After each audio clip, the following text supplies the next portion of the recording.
General Matthews barely glanced at the soldier cleaning the Barrett, .50 caliber in the corner of the armory. Just another routine maintenance task, but when he noticed the small badge on her uniform and read 200-meter confirmed kill, he stopped dead in his tracks. Soldier, that's impossible. No one has made a shot at that distance. The armory at Camp Liberty was always busy during the afternoon maintenance period, with dozens of soldiers cleaning, inspecting, and preparing their weapons for the next day's operations. General William Matthews had been conducting his weekly inspection tour, walking through the facility with his usual practiced eye, noting the condition of equipment and the discipline of the soldiers under his command. In the far corner of the armory, nearly hidden behind a row of weapon racks, sat a lone figure methodically disassembling a Barrett M2A1 .50 caliber sniper rifle. The soldier worked with the kind of precision that spoke of years of experience. Each component was carefully cleaned and inspected before being set aside in perfect order. Staff Sergeant Luna Ghost Valdez had been performing this same ritual every day for the past 8 months since arriving at Camp Liberty. The Barrett, .50 caliber was her weapon, her responsibility, and in many ways her closest companion during a military career that had taken her to some of the most dangerous places on Earth. Luna's approach to weapon maintenance bordered on obsessive. Every component of the Barrett was disassembled, cleaned with surgical precision, inspected for wear or damage, and reassembled with the kind of attention to detail that most soldiers reserve for pre-deployment inspections. The process took her nearly 3 hours each day, but Luna considered it time well spent. The Barrett M82A1 was more than just a rifle. It was a precision instrument capable of engaging targets at distances that challenged the laws of physics. Weighing nearly 30 pounds and firing .50 caliber ammunition, it was designed for the kind of long-range precision shooting that required not just marksmanship skills, but an understanding of ballistics, meteorology, and physics that went far beyond basic military training. Luna had been assigned to Camp Liberty as part of a specialized sniper team supporting counterterrorism operations throughout the region. Her official role was overwatch and precision engagement, providing long-range fire support for special operations missions that required eliminating high-value targets at extreme distances. But Luna's reputation extended far beyond her current assignment. In military circles where such things mattered, her name was spoken with the kind of reverence reserved for legends. Not because of her personality or leadership. Luna was quiet, almost invisible in most social settings, but because of what she could do with a rifle at distances that most people couldn't even see clearly. General Matthews had been walking through the armory with his aide, Lieutenant Colonel Harrison, discussing routine administrative matters when something caught his peripheral vision. The soldier in the corner was working with the kind of methodical precision that indicated serious professional competence. But what drew his attention was the collection of small badges and qualification pins on her uniform. Most soldiers wore the standard array of military decorations, unit patches, rank insignia, basic qualification badges that indicated their military occupational specialty. But Luna's uniform carried additional markings that General Matthews found intriguing. There were qualification badges he didn't recognize, unit patches from organizations he'd heard of but never worked with, and several small pins that indicated specialized training he couldn't immediately identify. "Carry on, soldier," General Matthews said as he approached Luna's position, using the standard phrase that indicated his inspection was routine and didn't require her to stop working. Luna looked up briefly, acknowledged the general with appropriate military courtesy, and returned to her work. Her response was professional but minimal, exactly what would be expected from a soldier focused on completing an important task. General Matthews was about to continue his tour when his eye caught one particular badge on Luna's uniform. It was small, unremarkable to casual observation, but the inscription made him stop mid-step and read it again to make sure he understood what he was seeing. 200-meter confirmed kill. The numbers didn't make sense.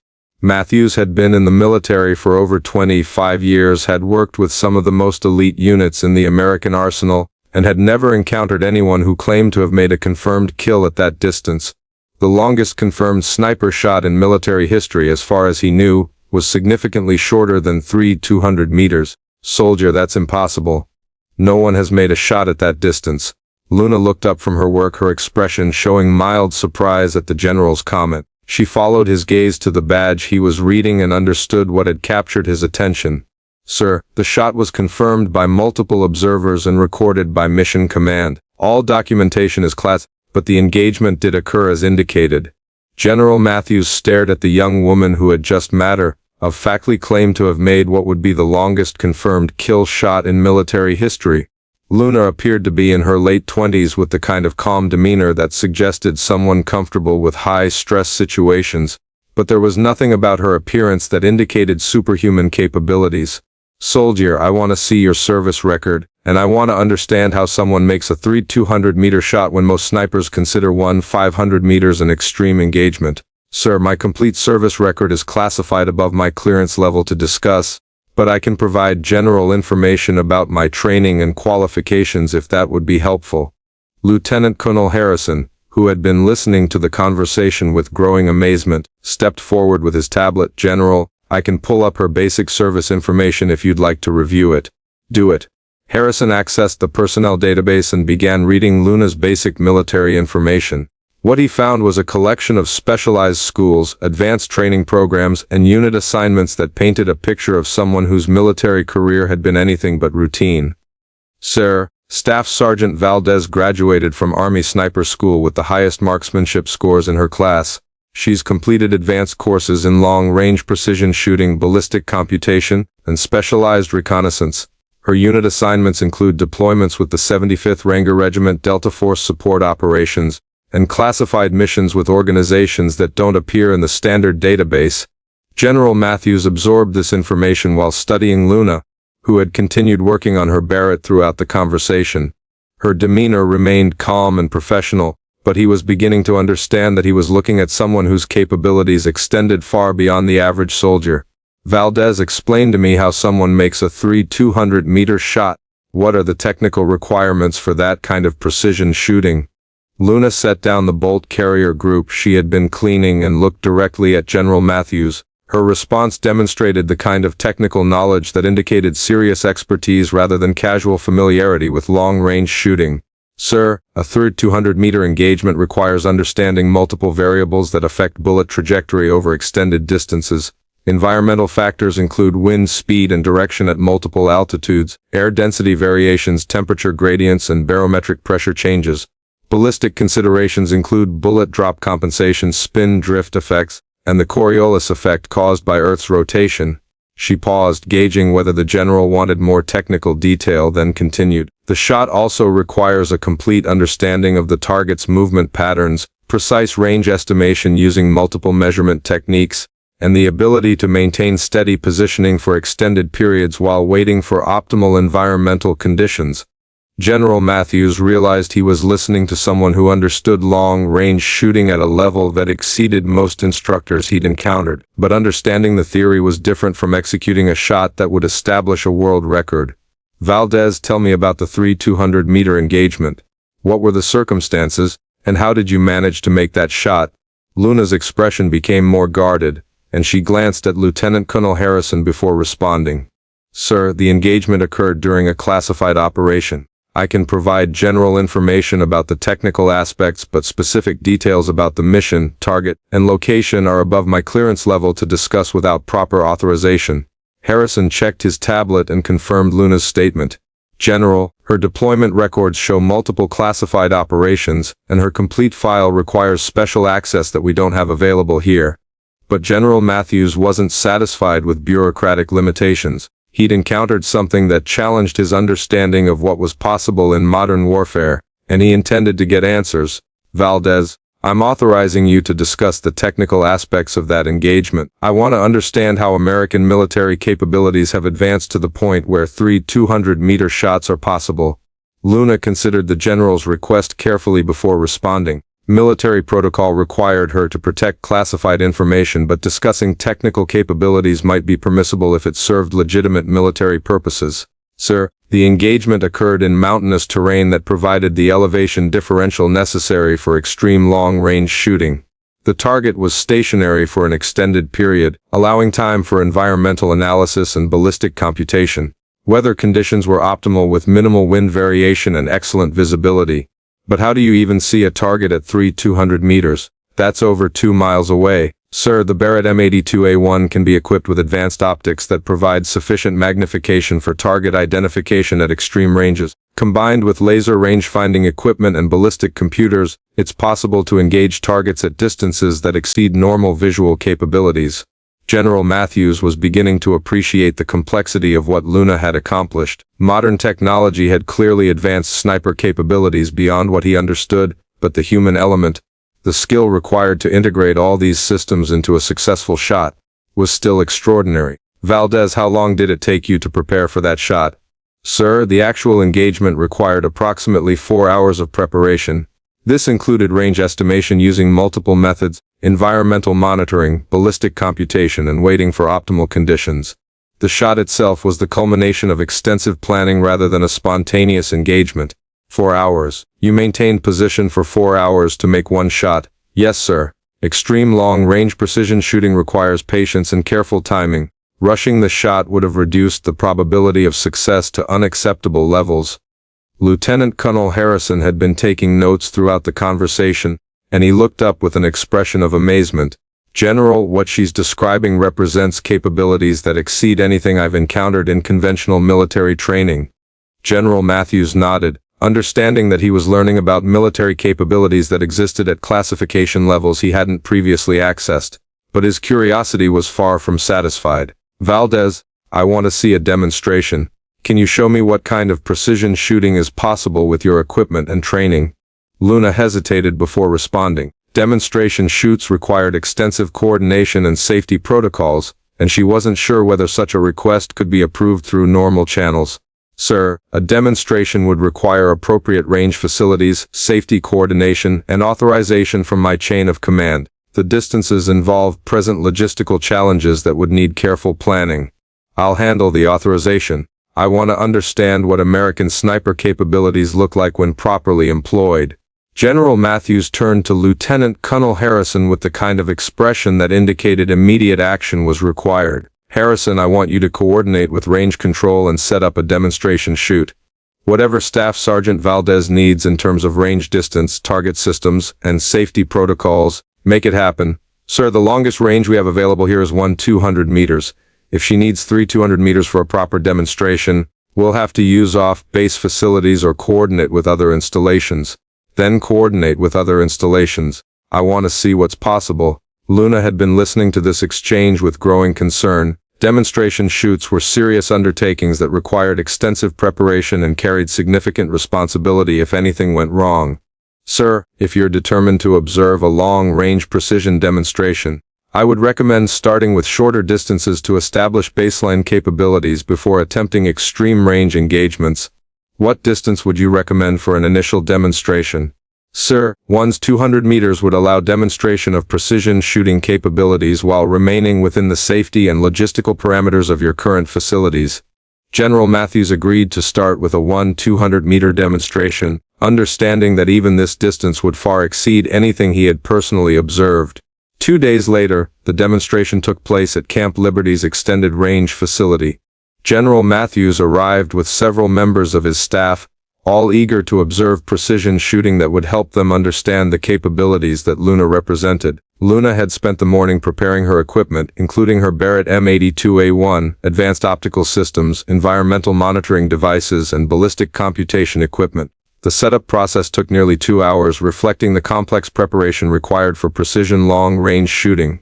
"General, the target is positioned at exactly 200 meters. Weather conditions are optimal with minimal wind and excellent visibility. I'm ready to demonstrate precision engagement capabilities." General Matthews observed through binoculars as Luna settled into her shooting position. Her preparation was methodical and deliberate, involving multiple measurements and calculations before she even looked through her rifle scope. "Valdez, walk me through what you're doing." "Sir, I'm measuring wind speed and direction at multiple points between my position and the target. Air density and temperature variations affect bullet trajectory, so I need current environmental data for ballistic computation." Luna consulted a small electronic device that provided detailed ballistic calculations based on the environmental data she had gathered. The process took several minutes, demonstrating the level of preparation required for extreme precision shooting. "Sir, ballistic solution has been computed. I'm ready to engage." Luna settled behind her Barrett, adjusted her scope settings, and began the final phase of her shooting sequence. General Matthews watched through binoculars as she controlled her breathing and prepared to fire. The Barrett's report was deafening, even with hearing protection. The .50 caliber round produced a muzzle blast that could be felt as well as heard, and the rifle's recoil was substantial despite its effective muzzle brake system. "Target hit, center mass," reported the range safety officer, who was observing the target through a spotting scope. General Matthews studied the target through his binoculars, confirming that Luna had placed her shot within inches of the target's center at a distance of 200 meters. The precision was remarkable, but he understood that this demonstration was only a fraction of her claimed capabilities. "Valdez, that was impressive. But you're telling me you can make that same shot at 3 times this distance?" "Sir, longer distances present additional challenges, but the basic principles remain the same.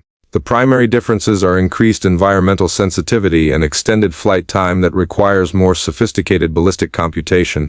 General Matthews was beginning to understand that Luna's 200-meter shot represented the application of advanced technology combined with exceptional human skill. The demonstration had shown him that precision shooting capabilities extended far beyond what he had previously imagined. "Valdez, I want to see your complete service record. All of it, including the classified materials. Accessing my complete records would require authorization at levels above my clearance to discuss. Then I'll get that authorization." General Matthews spent the following week working through the bureaucratic process required to access Luna's complete military records. What he discovered was a career that read like a collection of military legends rather than the service record of a single soldier.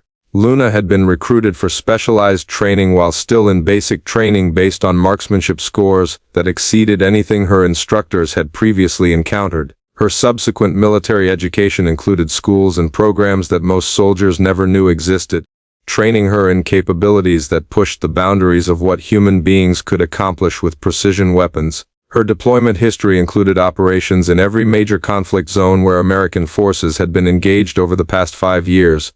More significantly, her missions had consistently involved the kind of high-stakes precision shooting that could determine the success or failure of entire operations. The third 200-meter shot that had caught General Matthews's attention had occurred during a hostage rescue operation where Luna's precision shooting had eliminated a threat that conventional forces couldn't address. The target had been holding hostages in a location that made traditional assault impossible, and Luna's extreme long-range capability had provided the only tactical solution. But that shot was just one entry in a service record that documented dozens of similar engagements. Luna had consistently been assigned to missions where her unique capabilities provided solutions that no other soldier could deliver.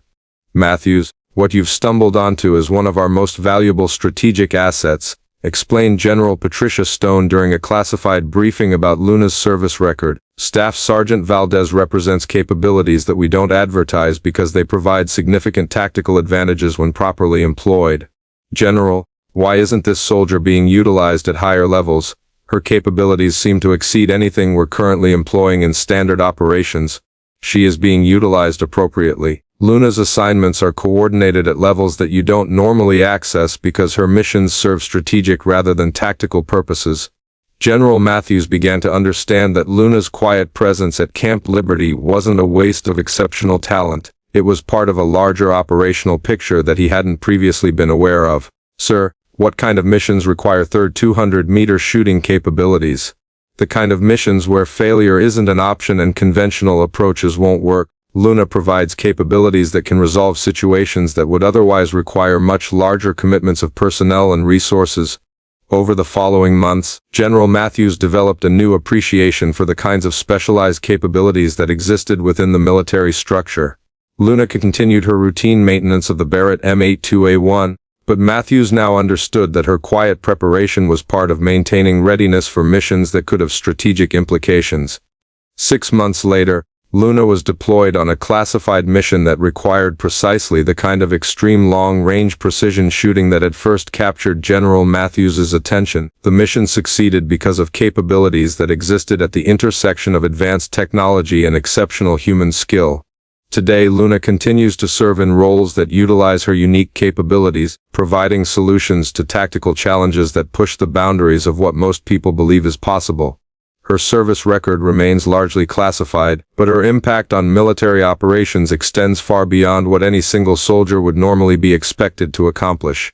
General Matthews learned that exceptional capabilities often exist in unexpected places, maintained by people who understand that quiet competence matters more than public recognition.